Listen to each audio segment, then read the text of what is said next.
Army chief general Syed Asim Munir ने बरतानिया के वॉर मिनिस्टर और लॉर्ड हिल गैरिसन का दौरा किया। जनरल रोलैंड वॉकर की दावत पर आर्मी चीफ ने वॉर मिनिस्टर और लॉर्ड हिल गैरिसन का दौरा किया। आर्मी चीफ को ब्रिटिश फौज और डीप रेस स्ट्राइक ब्रिगेड को जदीद बनाने के अमूर पर ब्रीफिंग दी गई। आर्मी चीफ ने ब्रिटिश आर्मी के मुख्तलिफ सिस्टम AI टेक्नोलॉजी का भी मुशाहिदा किया। Army chief general Syed Asim Munir ने बरतानिया के वॉर मिनिस्टर और लॉर्ड हिल गैरिसन का दौरा किया। जनरल रोलैंड वॉकर की दावत पर आर्मी चीफ ने वॉर मिनिस्टर और लॉर्ड हिल गैरिसन का दौरा किया। आर्मी चीफ को ब्रिटिश फौज और डीप रेस स्ट्राइक ब्रिगेड को जदीद बनाने के उमूर पर ब्रीफिंग दी गई। दौरे में बरतानवी फौज के लिए मसनूई जहानत और नई टेक्नोलॉजीज़ के हवाले से भी ब्रीफिंग दी गई। आर्मी चीफ ने ब्रिटिश आर्मी के मुख्तलिफ सिस्टम AI टेक्नोलॉजीज़ का भी मुशाहिदा किया। वज़ीर दिफा ख्वाजा आसिफ ने कहा है कि army chief general Asim Munir के दौरे बरतानिया के खिलाफ मनफी मुहिम चलाई जा रही है। बानी PTI अपने दौर में आर्मी चीफ कौम का बाप कहते थे। सोशल मीडिया पर PTI के लोग आर्मी चीफ के खिलाफ गलत जुबान इस्तेमाल कर रहे हैं।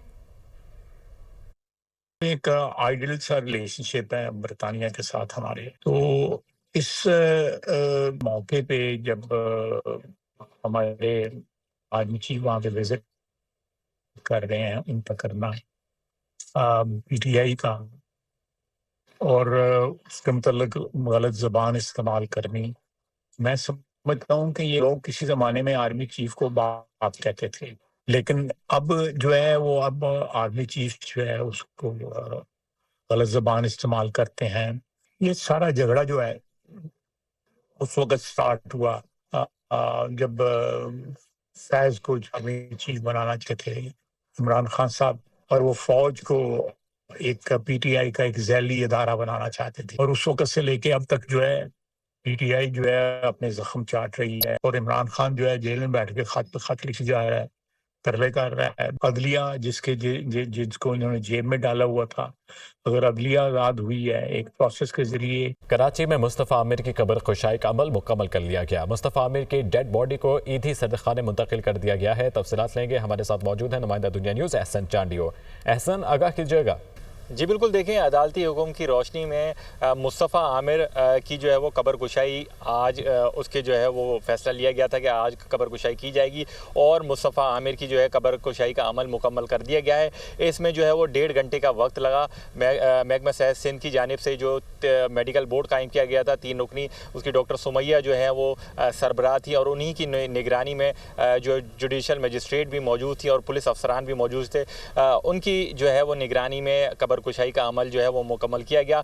लेकिन कब्र कुशाई के बाद 1.5 घंटे के वक्त के बाद जो डॉक्टर सुमैया है उन्होंने जुडिशल मजिस्ट्रेट यहाँ पे मौजूद थी, उनके साथ मशवरा किया कि जो नमूने तो ले लिए गए हैं यहाँ से, लेकिन वो नमूने लेना काफ़ी नहीं होंगे क्योंकि जो बॉडी है, डेड बॉडी है, उसका इंतहाई हालत उसकी ख़राब हो चुकी है। तो डेड बॉडी को मुंतकिल करने की ज़रूरत है, पूरी डेड बॉडी चाहिए होगी हतमी रिपोर्ट बनाने के लिए। तो इस मशवरे के बाद हतमी फ़ैसला लिया गया है कि डेड बॉडी को मुंतकिल किया जाए और ईदी की एम्बुलेंस में जो है ईदी सदखाने के लिए डेड बॉडी को यहाँ से मुंतकिल कर दिया गया है मज़ीद रिपोर्ट बनाने के लिए, मज़ीद उसके टेस्ट करने के लिए।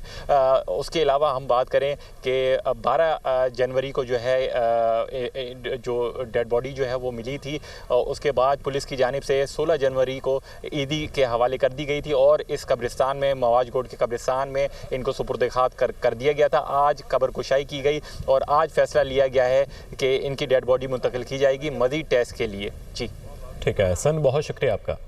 चेयरमैन पीपल्स पार्टी बिलावल भुट्टो जरदारी कहते हैं कि पाकिस्तान अब एक और मार्शल लॉ का मुतहमिल नहीं हो सकता। पाकिस्तान का मुस्तकबिल आइन की बालादस्ती, आज़ाद अदलिया और सहाफ़त से वाबस्ता है।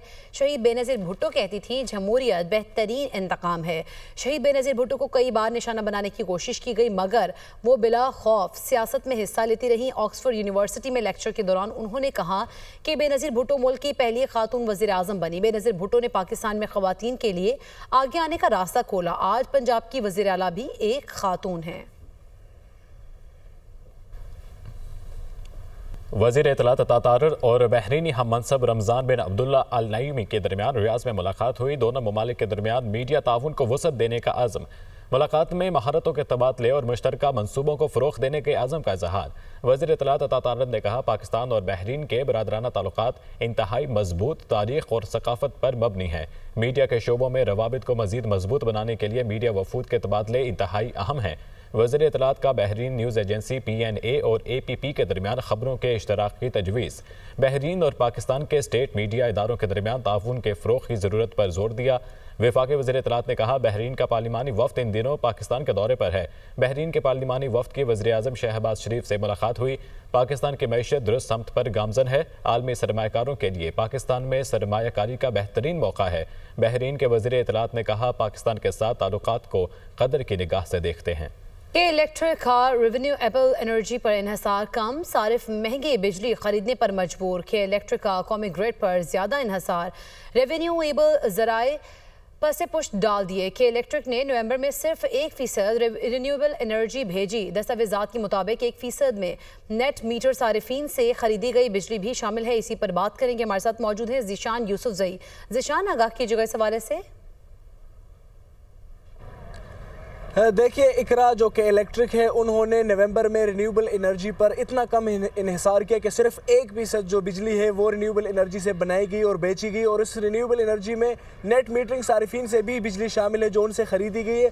बाकी जो इन्हिसार है ज़्यादातर उन्होंने नेशनल ग्रिड पे किया, जिनसे सस्ती बिजली उन्होंने ली। और अगर मैं आपके साथ तफसीलात शेयर करूँ तो नेशनल ग्रिड से तकरीबन 67% जो है उन्होंने बिजली खरीदी। इसके अलावा महंगे RLNG से उन्होंने जो बिजली बनाई वो तकरीबन 25% है। और जो कुदरती गैस है जिसके बिजली सस्ती बनती है उससे सिर्फ 4% बिजली बनाएगी। इसके साथ साथ जो कोयला है उससे 2% बिजली बनाई गई है। मजमूई तौर पर ये नेपरा के दस्तावेजात में ये बात सामने आई है कि रिन्यूएबल एनर्जी पर इन्हिसार कम किया गया है और सिर्फ 1% जो बिजली है वो बनाई गई है। इसके साथ साथ जो सस्ती बिजली के ज़राए है, जो गैस है, उसे सिर्फ 4% बिजली बनाई गई है। और सालों से कि इलेक्ट्रिक का गैस का इशू आ रहा है लेकिन उसको हल नहीं किया जा रहा, ना इनकी जानिब से ना SSGC की जानिब से। दूसरी जानिब पाकिस्तान का टारगेट भी है कि 2030 तक जो इलेक्ट्रिक गाड़ियां हैं और जो एनर्जी है उसमें रिन्यूएबल एनर्जी को लाना बड़ा ज़रूरी है, क्योंकि हमने कमिटमेंट्स की है लेकिन उनको भी मद्देनज़र नहीं रखा जा रहा। और नवंबर में सिर्फ 1% बिजली जो है वो रिन्यूएबल से पैदा की गई है। जी ठीक है, बहुत शुक्रिया ज़ीशान यूसुफजई, आप हमें आगाह कर रहे थे। कसूर में शादी की तकरीब से वापस आते हुए वैन बरसाती नाले में जा गिरी। 8 अफराद जाम भाग, 2 जख्मी हो गए। हादसा लाहौर के करीब रायवन रोड खारा मोड़ के करीब पेश आया। कैरी डब्बा रोही नाले में गिर गया, जिसमें सवार 10 अफराद में 3 ख्वाजा सिराभी थे, जिनमें से एक मौके पर जाम भाग हुआ। जाम भाग अफराद में से 6 की शिनाख्त हो चुकी। हादसा ड्राइवर को नींद आने के बायस पेश आया। गुजरांवाला के इलाके अमीनाबाद की स्टील मिल्स में पिघला हुआ लोहा मजदूरों पर गिर गया। 4 मजदूर जाम भाग, 3 जख्मी हो गए। अमीनाबाद के करीब दीवान रोड पर स्टील मिल्स में खौफनाक हादसा हुआ। रेस्क्यू हुकाम के मुताबिक मिल्स की भट्टी में पिघलाया जाने वाला लोहा बॉयलर के अदम तवाजुन के बायस मजदूरों पर गिर गया। जाम भाग होने वालों में वकील, नदीम, आतिफ और सदाम शामिल हैं। हादसे में झुलसने वाले मजदूरों को तशवीशनाक हालत में अस्पताल मुंतकिल कर दिया गया।